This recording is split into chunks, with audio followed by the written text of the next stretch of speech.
and welcome to this webinar on confidence.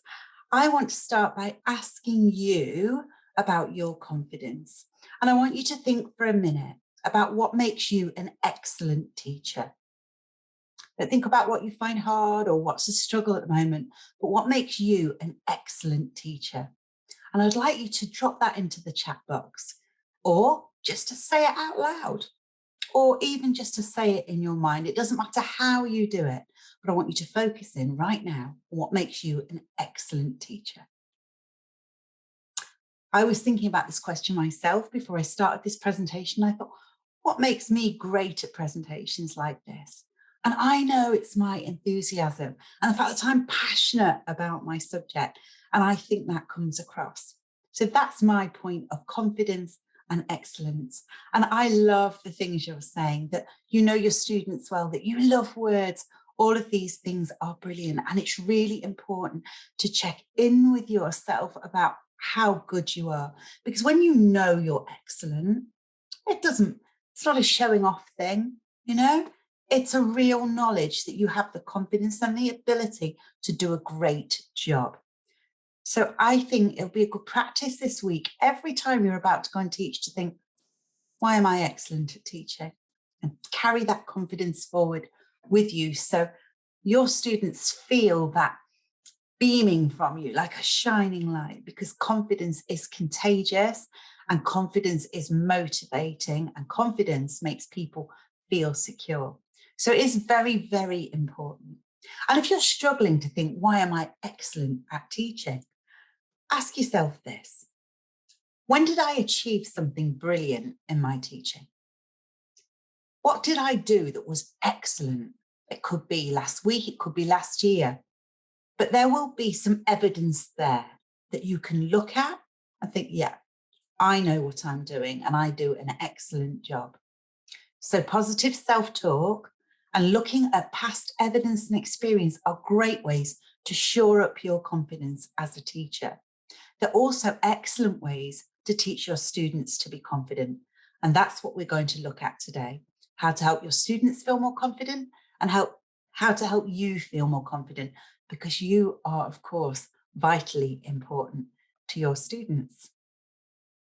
So confidence in the classroom, the students and teachers, the reason that we are presenting this webinar is because we want you all to shine brightly. We have had such a tough time, haven't we, with the pandemic? The last few years have been really tricky, and there's been a lot of anxiety and stress for both students and teachers. And now we're getting slowly back into a better place, and we want everyone to shine brightly and feel confident and secure about their education and in their mental health. It's really the thing that matters most, and it's probably the key indicator of success for all of us. Life shrinks or expands in proportion to one's courage, said Anise Nin, and I would add, and someone's confidence. When we're not confident or brave, we just do the things that feel very safe. We don't try something new or take up an opportunity. And so life stays small and safe. But life expands when we're brave and confident and courageous. New things come along, new opportunities. And we want our students' lives to be interesting, rich, diverse, and full of experiences. And they need confidence and courage to achieve that. So our job is to help them reach their potential by instilling in them the confidence and courage that they're going to need. Confidence is key to well-being. It needs a lot of encouragement because not everyone has it naturally. Confidence is what enables children to approach life positively. It enables them to stand up and show people what their talents are and what they're made of. It also helps them to take risks, which is a key part of growing up, whether that risk is climbing the ladder a bit higher at gym or applying to a university that's really top class. Confidence helps children take risks, and it helps them to reach their potential. And very importantly, to assert themselves, to say no or yes when they're required. And that can keep them safe in life. Real confidence, not the showing off kind or the shouting out in class kind. Real confidence, deep confidence, helps a child's emotional health. It means that they can stay robust when there's a bereavement or their parents divorce or the pandemic comes along. It means they know they can cope. It helps them deal with new schools, difficult friendships, failing an exam. It means they know they can do better next time and that they will be okay. So confidence is crucial. It's not about being loud or outgoing, standing out from the crowd, being first, head girl or head boy or captain of the football team.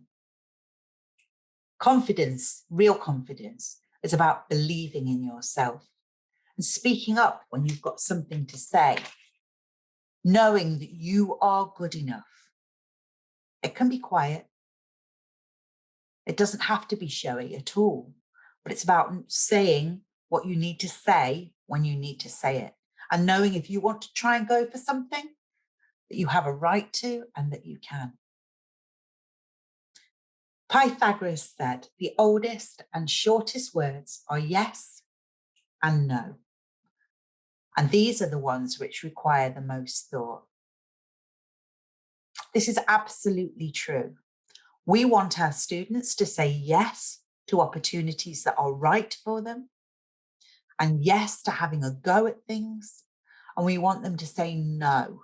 No to peer pressure, no to unhealthy relationships, and no to the things that distract them from where they want to go.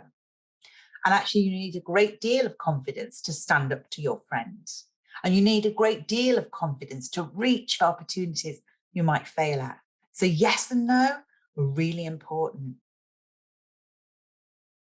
Confidence is also key to academic success. Confident students can present their ideas. They can be original and think up something new and be unafraid to share it. They can try something new, pick up a new musical instrument or take a new subject perhaps, without worry that maybe it'll go wrong because they know they'll be okay if it does. Confident students aim high. They'll ask questions and crucially, they will ask for help when they don't understand.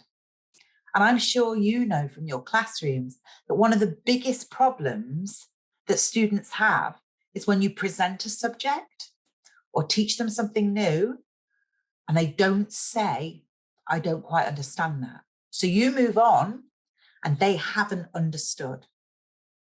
Also, in regard to their emotional health, asking for help is vital if they're struggling.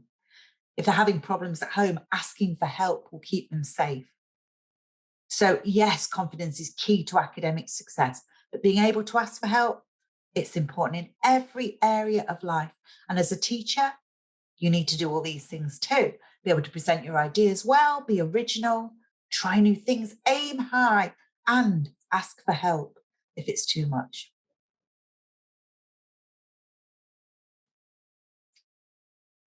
When our kids aren't confident and don't think they can give something a go, they'll never win. Sure, they won't fail either, but they'll never, ever win. You miss 100% of the shots you don't take in life, 100%. And we need to teach this to kids, that unless they're brave, unless they put confidence into action, they won't get a chance at succeeding at where they're heading. Confidence is all about action. It's a choice we make. And the more we choose to take action, the less our fears and insecurities come. Let me give you an example. I'm currently working in a therapeutic way with a young girl who isn't going to school. Every day she's choosing not to go to school because she feels insecure. Now school has become a big problem to her because she's not been attending. And that's what we're working on. Another child I work with has been attending school a little bit each day. an hour, a morning, and it's building up. And her fears are getting less because she's taking action. So action is really important. You won't get confident without action. You can't think yourself into confidence. You need to take action. It's not just a feeling. We need kids to think of confidence like a muscle that we all have. Some people might have quite a small little muscle that needs a lot of exercising until it's big and strong. And some might have a strong muscle that they need to maintain. But they need to keep taking actions in order to keep that muscle intact and strong. Use it to lose it. But of course, there are so many blocks to confidence. So many. Personality. Some kids are quiet, they're timid, they're shy, and they're introverted. That doesn't mean they can't be confident, but it will mean it's probably more difficult. Upbringing can be a real block to confidence. And I'm sure all of you will have one or two students that you know have had an upbringing that has quashed their voice, that has stopped them feeling they can speak up or present their ideas. Or perhaps they've had an upbringing that's been very, very strict or has been quite critical and put them down. And they bring that with them, of course, to the classroom. And then there's that perfectionist child. Every class has a child who is a perfectionist, who will draw a picture, and because it's not perfect, they'll rip that picture up. Or they'll take a maths test, and because they get a couple of questions wrong, they cry. Perfectionism is a real block to confidence because that child will feel inadequate again and again. And then this fear of failure. If children are so scared to get something wrong, they won't even try. That's a problem. As the teenage years come along, there's self-consciousness. Lots of kids get self-conscious, but it intensifies in the teen years. Children are so self-aware that it can stop them putting their hand up and asking a question or asking for help. They might be embarrassed about speaking in class. And that can really block their confidence. And then in each class, of course, there will be a child who is not as intelligent as the rest. And they're probably acutely aware of this. Their ranking academically in the class is probably quite low down, and it can stop them trying things because they are afraid to look stupid. And then this self-talk. Well, we did a bit of positive self-talk at the start of this session, and it's powerful, makes you feel good. Conversely, critical self-talk makes you feel terrible. You know, if you look in the mirror in the morning and you say to yourself, oh, I look so ugly today and tired, you feel pretty rubbish, right? If you look in the mirror and you smile at yourself and say, I am looking great, you feel good. Self-talk matters. So does criticism or encouragement from others. And criticism from others, if you have a critical class, a class that looks at each other and sneers or laughs, the kids in that class are going to have a block to confidence. And then there's low self-esteem. A child that does not feel good about themselves is not going to feel confident. But don't worry about these blocks because they will always be presented to you in your classroom. I'm sure there's a mix of all of these things in your classroom, but there is so much we can do about each one of those blocks to make things a bit better for the young person. Let's start with personality. As I said, every class will have within it that introverted, timid, shy young person. And that's absolutely okay because we are all different. And there is a great deal of strength in being introverted. Often introverts are deeper thinkers, they're less impulsive. But what we need to do, rather than label children a certain way, is accept that's where they are at and encourage them from that place to become more confident. If we label them and say, oh, I know you're shy, Sarah, don't worry, I'm not going to make you speak up, we limit them. If we know they're shy, so we ask them maybe just to read 2 lines out in assembly rather than a big block. We're giving them controlled exposure rather than avoidance. Yeah. So we don't label, but we recognize and accept where our students are at. And then we give them controlled exposure, small tasks that will move them forward with their confidence rather than enabling them to avoid it, because it is with practice and action that confidence grows. We also need to make different ways to contribute available. If we say to young people, okay, put your hand up if you didn't understand, and we have a very shy student, they may not do that. We could perhaps offer, if you want to stay behind at the end, if you've got anything you would like to ask me further, to that student. Make a different way to contribute available. If you're saying to your class, if anyone has any suggestions about how we could make our classroom a safer, warmer, happier place, please let me know. Perhaps you could provide a suggestion box so the timid, shy child can still contribute. And then when it comes to planning with groups, do not put your shy, timid child with a group of very confident, outspoken kids, because they will not get a word in. Yeah, they are better placed with other quieter, more thoughtful students or generous students who will make sure everybody gets a turn, and then mix up the roles. They will probably never want to be the feedback person from a group. So assign the feedback roles, push them a little so their comfort zone expands. If things don't seem to be improving at all and the young person is not contributing, they're not asking, they're not sharing or stepping up, you may want to talk to their parents about home and how they behave at home. And if this is very indicative of their behavior at home, perhaps something more is going on and you want to look at emotional well-being, or perhaps a learning need that is not being met. So personality doesn't need to be a block. We just need to be mindful of it. And then upbringing. Well, of course, upbringing, you might think, is something you can't do anything about. You are the teacher and you're at school, and home is home. But there are some things we can do as teachers. We can provide a balance. If home is cold and authoritative and the child doesn't feel they can speak up, we can make school a warm and encouraging place where their voice is valued and heard. We can bring that balance.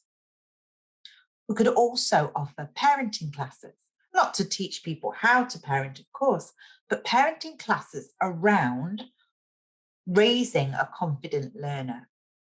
And we could, in those parenting classes, share the importance of encouraging words, of positive feedback, of small chunks of learning and appreciation and valuing of every step forward a child makes.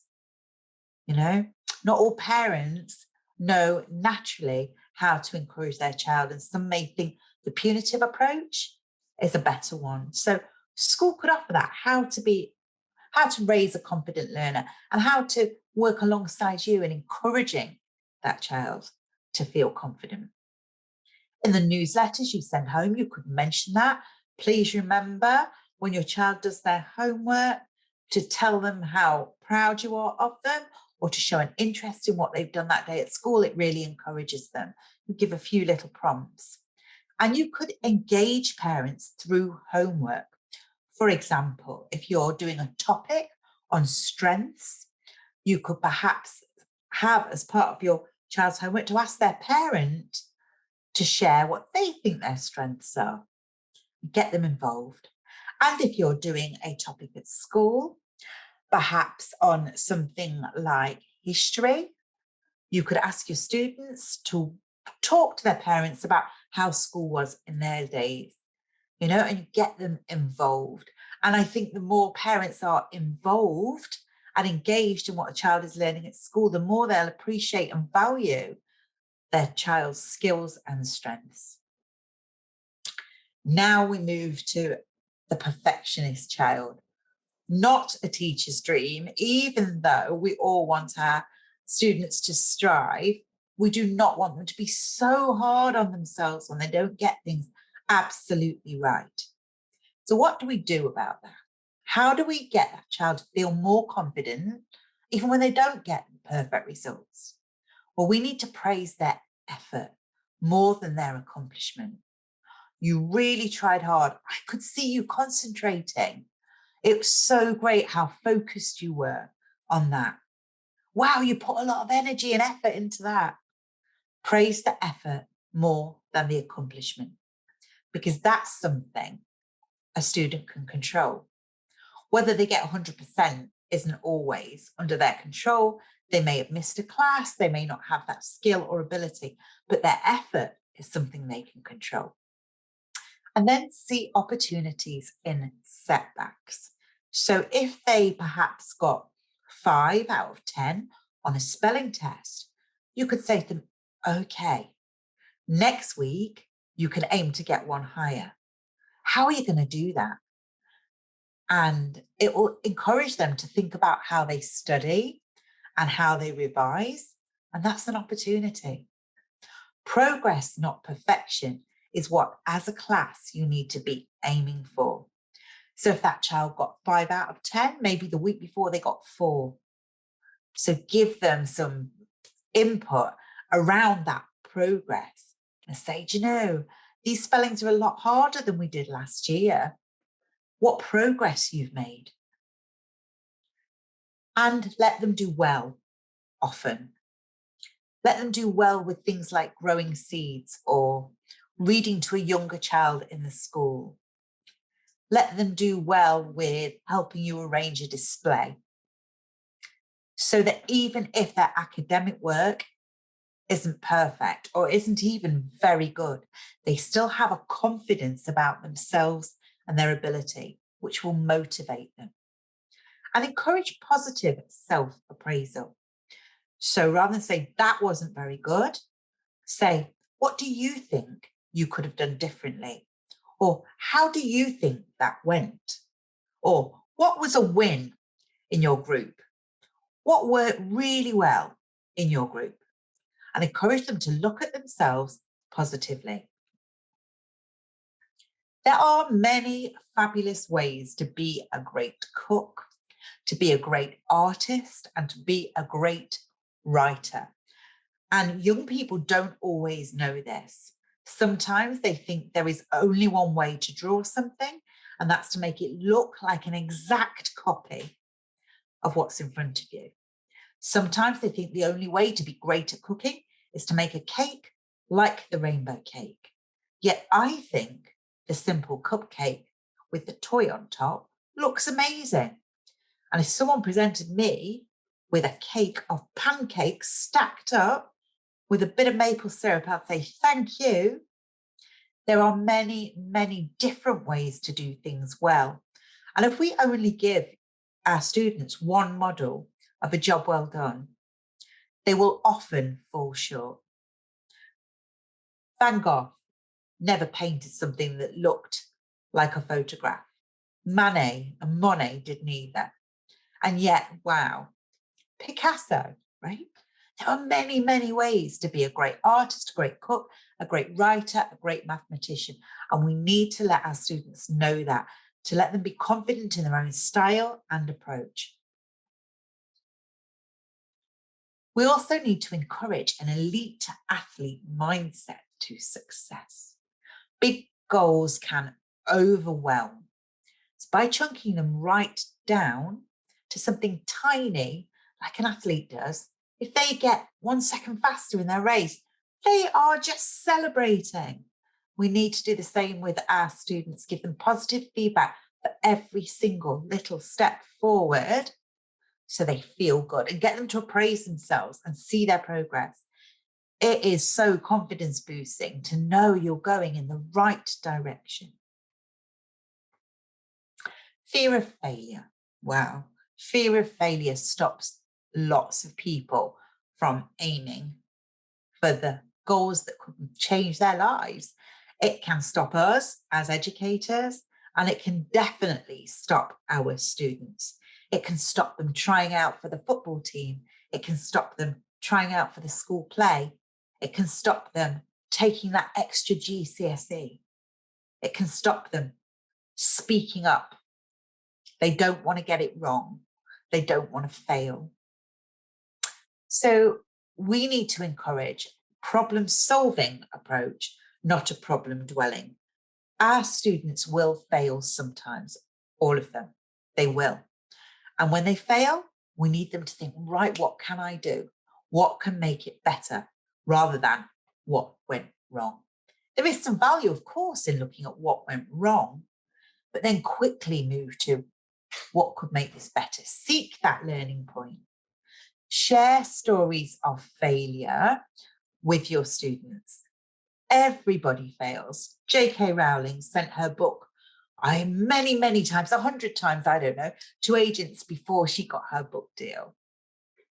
Colonel Sanders of Kentucky Fried Chicken tried to get his recipe in loads and loads of restaurants. He spent a year traveling around America trying to get someone to take his recipe before somebody did.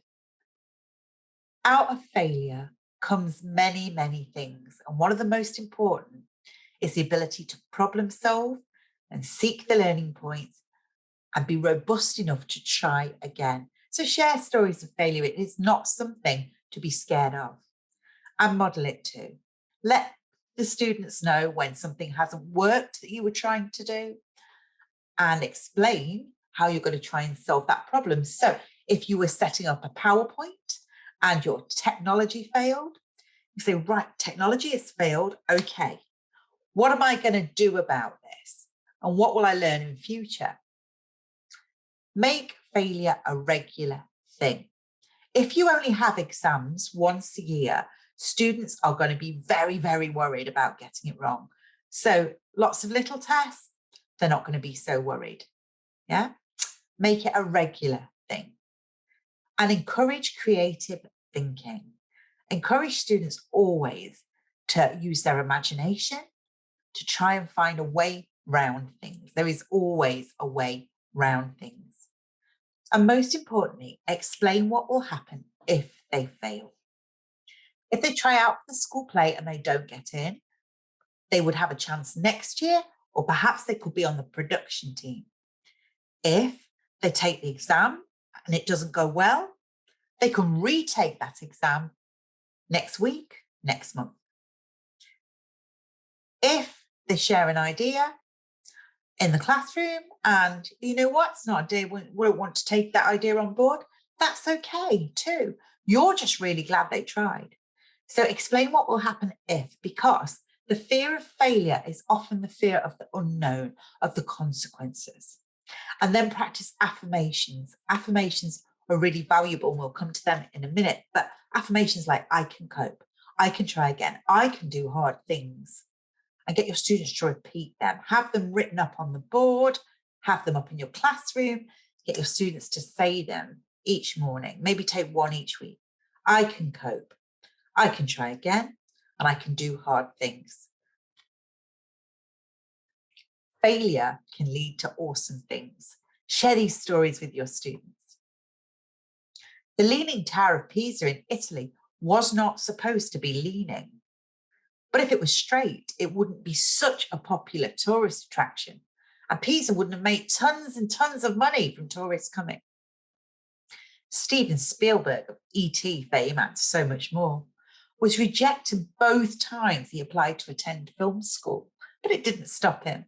He's made $8.5 billion from the films he directed. Now, how motivational is that for your students, right? Failure can lead to amazing. Of course, they need plenty of chances to succeed too, because we need to keep their confidence levels high. So do balance it out. If you set a hard test, everyone does poorly in your class. Next week, get them to litter pick or get them to bake some cookies and take them to a local care home. Do something that makes them feel good, makes them feel like a winner. We all need that balance. If you want a lesson plan for facing fears with your students, here's something I would suggest, because fear is a real block to confidence. You could have them think up write down, or just discuss something they wish they were brave enough to do. A tiny thing, a medium-sized thing, and a big thing, right? Get them to write it down. A little goal they have that they don't quite feel brave enough to do. And then share with them some bravery busters, fear busters. What will help? It helps to talk fears over with a friend and focus on why they want to do it. Maybe they could do that in pairs. Making an action plan to getting the job done, that always helps. A plan, a map, a route gets us there. They could write down how it could go really well and visualize it working. That's very powerful. They could read about brave and inspirational people who had hard challenges but overcame them. Harriet Tubman, Rosa Parks, Malala, people that faced really difficult things but dug deep. That's inspirational. They could look at ways they've been brave before and know that they do have it in them. Everyone was that new child at school once and they managed that first day. They could ask an adult for help. They could think of a little reward they could give themselves for having a go. And they could tell themselves 10 times in a row, I am brave and strong and full of courage. There's a lot kids can do about their fear, and we need to teach them this because not all kids know. And if they can break through that fear barrier, their confidence will be boundless. Fear keeps us focused on the past, what went wrong, or worried about the future, what might go wrong. It's not great for kids to be too focused on the past or too worried about the future. It causes anxiety. Being absolutely in the moment relaxes a child's mind. It helps them feel more confident and present because they're not anxious and their brain can calm down. How to help a child be in the moment in your classroom is quite simple. You do a little meditation, some yoga, some Tai Chi. You could have them colour mandalas, do a simple breathing exercise. It is well worth spending 5 minutes each morning or afternoon, or both, before you start teaching, quelling anxiety and quietening fears, because they block confidence. So do a little exercise of mindfulness to help kids feel more confident. Research has proven that any kind of meditative practice reduces the activity in our brains and helps us feel calm. And calm kids, they do better, so they are more confident. Now, in every class, there is going to be a child who doesn't achieve as well as the others. And we really, really need to focus on making these kids feel good about themselves.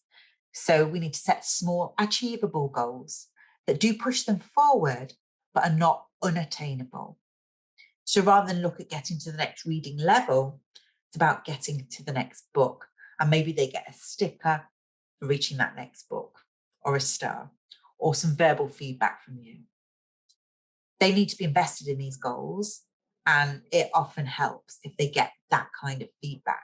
You need to be invested in them too, because they need your encouragement and to know they are valid goals that are setting them on a good path. These kids also need opportunities to practice. They might need new ways to learn. It may be that traditional teaching isn't working for them, and they might need extra support with additional lessons or a support tutor. We need them to feel good about themselves. So be very strengths focused with these young people. I worked at a school supporting a young person with her reading. All her class could read and she couldn't.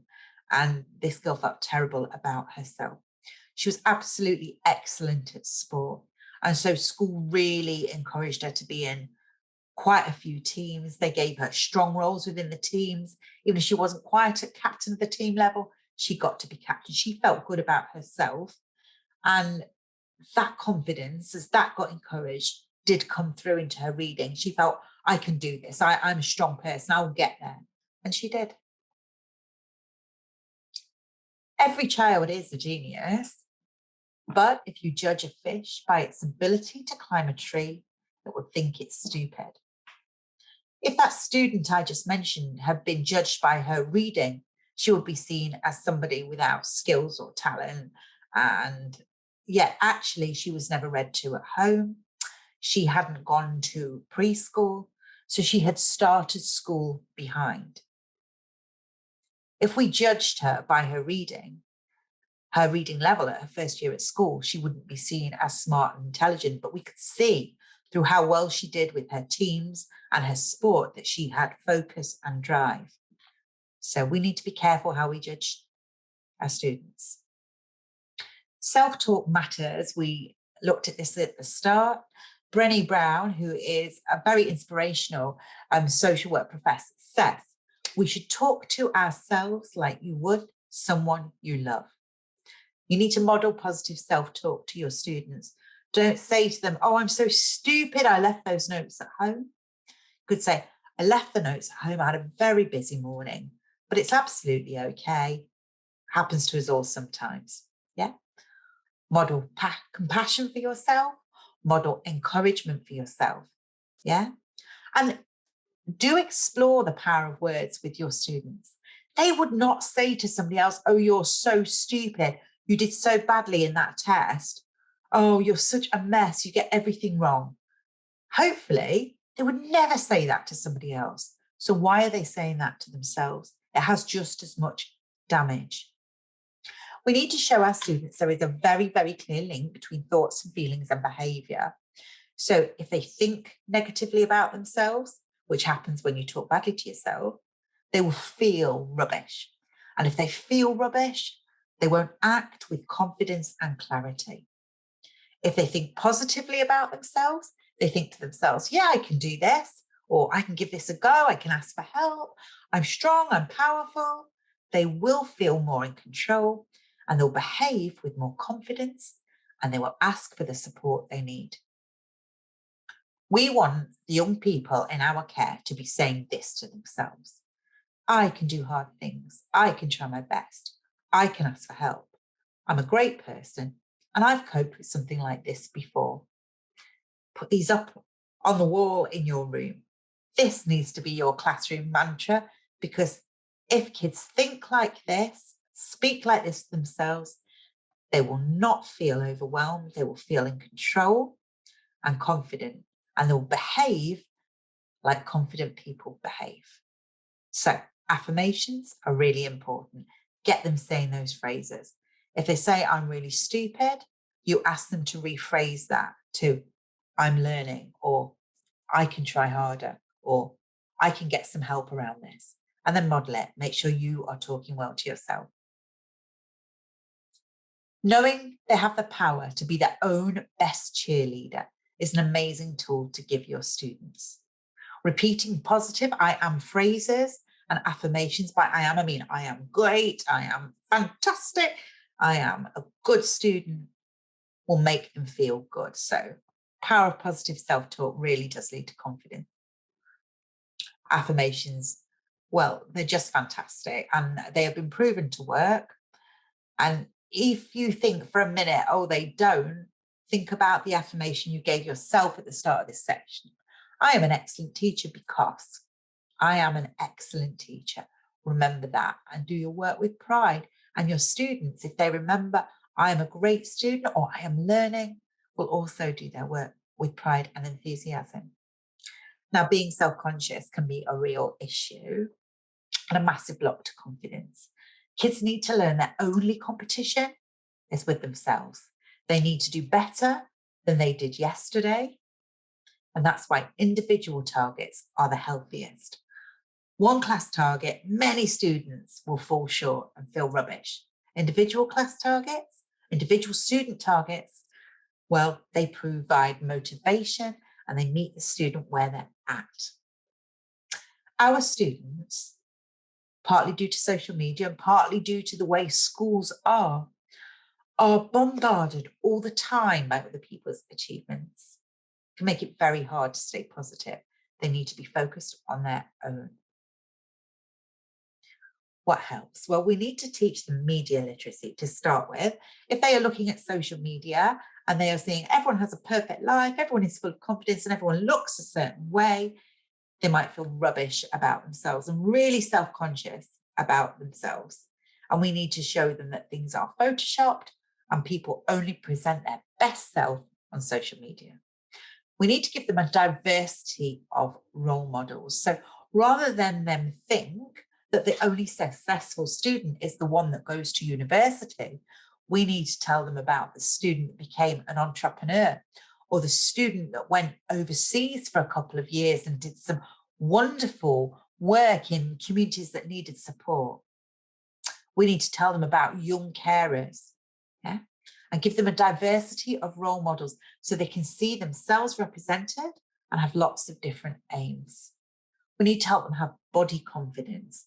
So when we do sport, don't just play a game where only the one that scores a basket has done well, or the one that kicks the football in, but teach them to feel good about their body by doing things like yoga or Pilates, or by doing dance or walking even as a group. So they can focus on what their body can do rather than what everyone else's does better. Now, empathy is really important. If they can see that everyone has a bit of a tough time and everyone has different issues, they won't feel it's only them that are struggling. So teach your students to be empathic to each other and each other's differences, and get them to shift from focusing on what's wrong about them to what's right. And you can do that through exercises in class that are very strengths focused, and drama and singing, of course, brilliant ways to encourage kids to be more confident, because they are celebrating themselves, they're speaking up, they're presenting, but they're doing it as part of a group, part of fun, and it's not so intense as perhaps giving a talk in class. And celebrate individuality. It's really, really important. Get your students to tell you about what it is that makes them unique, and get them all to do that so they realize they're all very different. To raise self-esteem, we can ask students for their advice or their opinions, and we can show them we value them and their ideas. And it can be over something tiny, like what country are we going to look at in our topic, or it can be how are we going to tackle bullying in this school. And we need to be encouraging and constructive and give positive feedback rather than you didn't do very well there. We need to look at what was good about what they did, be constructive about what wasn't, and give positive feedback when we see them trying. And again, lots of opportunities to do well. Celebrate those steps in the right direction. And watch what you reward, grade, or display. If the only things you're putting up on the wall in your classroom are things that are perfectly neat or absolutely correct or really high skill level, then those students who aren't exhibited will feel rubbish. So show a diversity of students' work. And when you reward students, don't just focus on academic achievements, but also focus on things like kindness or enthusiasm or support for each other. Watch what you reward. We need to really raise all kids' self-esteem. And putting a huge focus on kindness is really valuable, actually. Kind people like themselves more. They do. And kind people often feel very confident because they know they're a good person who does good things. So that can be going as a classroom to manage a hospital garden for a day, perhaps, or it could be helping younger kids when they start at the school. Acts of kindness help people feel really good about themselves. And other people matter. So we can't just get students to assess themselves, and it's not just about our relationship to them. The school culture matters. If the school culture is only rewarding in assemblies, academic success and sporting success, then that's not great for kids who don't achieve well in these areas. The school culture needs to be inclusive and it needs to be celebratory of lots of different things. Your teaching method and style, well, we'll all have a different teaching method and style, but it needs to be encouraging, motivating, and celebratory. And the class culture is really very important. If you have a class that shows little interest in each other, puts each other down, is a bit sneery, that's not healthy. You need a class culture that when somebody's presented their ideas, they give them a big clap. Yeah. I worked on a summer camp in America for a number of years. And when we achieved something or we put on a play, there would be a song the whole camp would sing, saying like, hooray for whoever it was. And it was just fabulous. It made you feel amazing. So in some way, you need to create a class culture that is celebratory and supportive. And bullying, it destroys confidence. It destroys it. So it has to be an absolute no.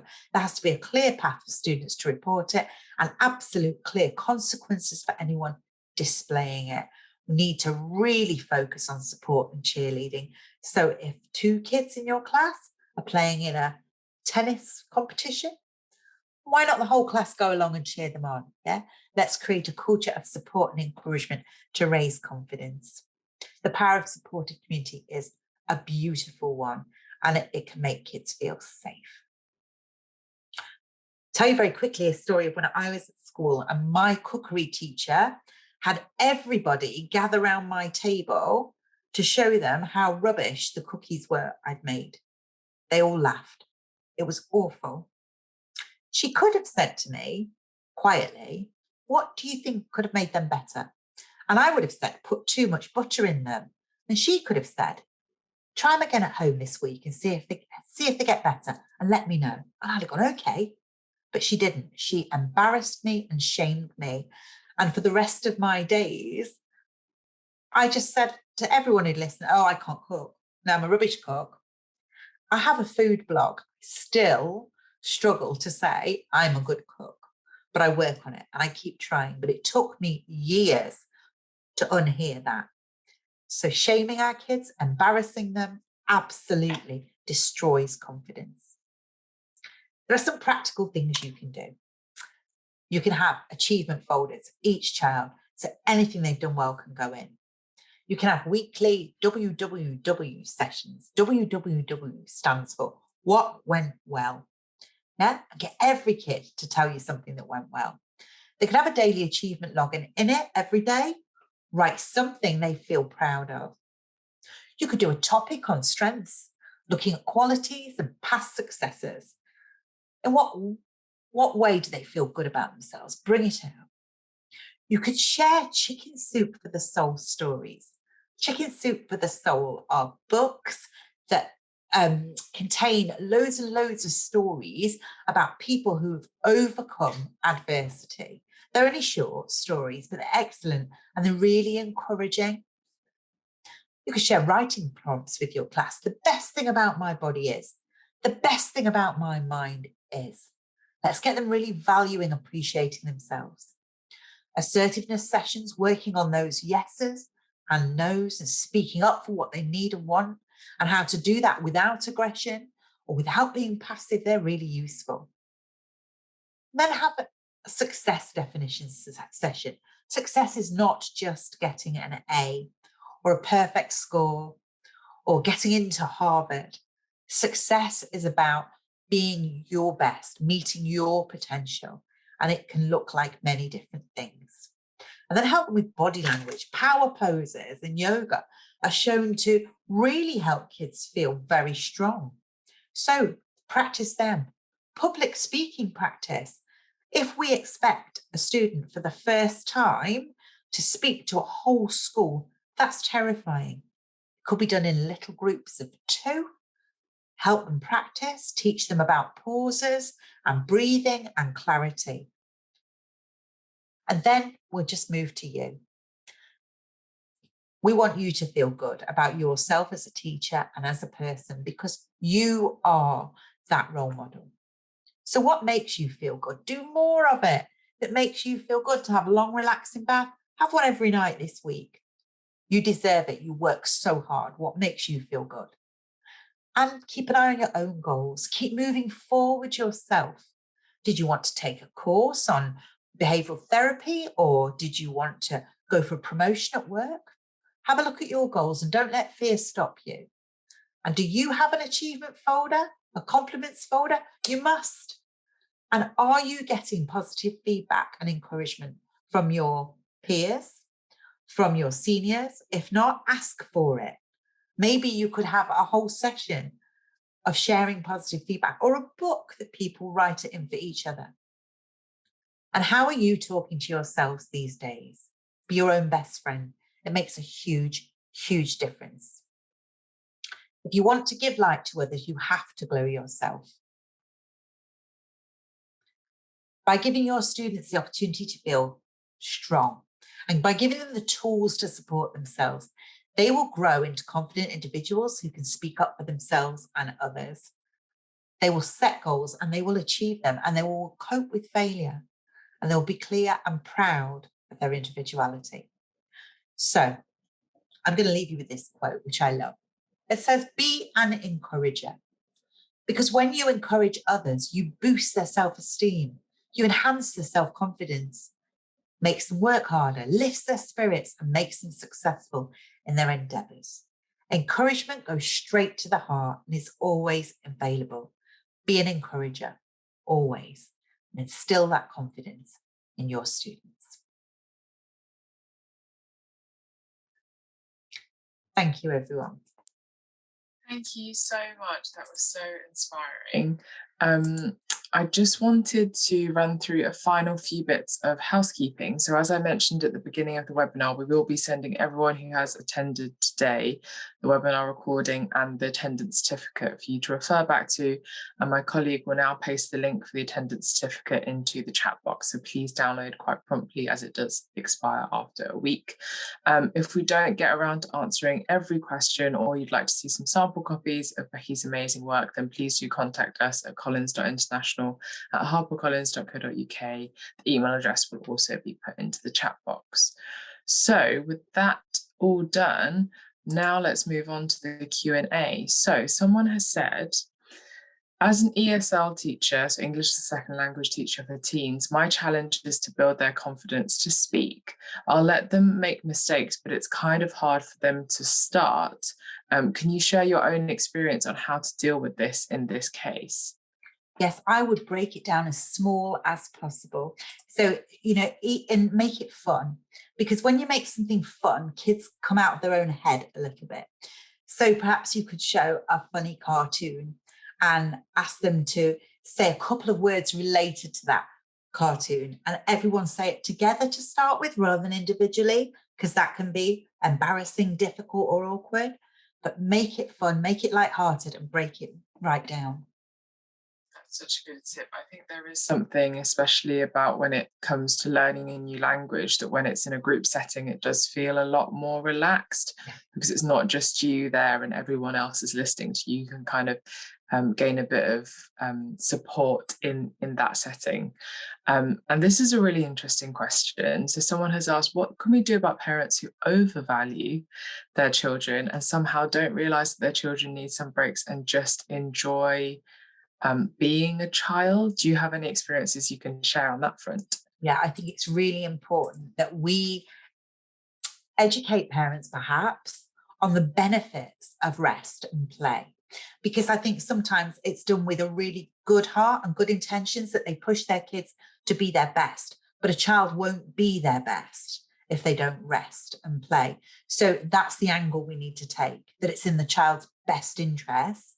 And if we figure out what that parent values, if what they value is their child achieving, we need to explain, and perhaps it could be sent home in a newsletter, just a reminder to parents that child that rests and plays always do better academically. We've seen this again and again because they have more clarity of thought and they're not overstressed. So please build this into your timetable and just educate them really on this, because most parents do want the best for their child. Yeah, I definitely think that's the case. And what would you say are some good examples of rest and play that aren't necessarily focused around productivity? I think there's been a real trend that we've seen, definitely, that a lot of rest and play is still quite productive. It's still got an element of learning and education to it. So are there any activities that you think are just solely focused on rest and play? I think reading is an excellent way to allow a child's mind to escape their current situation and go into their imagination and fantasy world. And they should be given free rein over that bit of reading. So it's not done for school, it's not done to learn something. Take them to the library and let them choose a book they're interested in. And if they're baking, let them choose the recipe and don't stand over them and make sure they measure everything absolutely accurately. Give them some freedom and creativity, and we like to do art and crafts from our recycling bin, because in no way at all can you control what's in there or what they're going to make out of it. So I think parents need to step back and give free rein. But that's not easy for all parents. So I think a bit of help from us and a bit of guidance would be a good thing.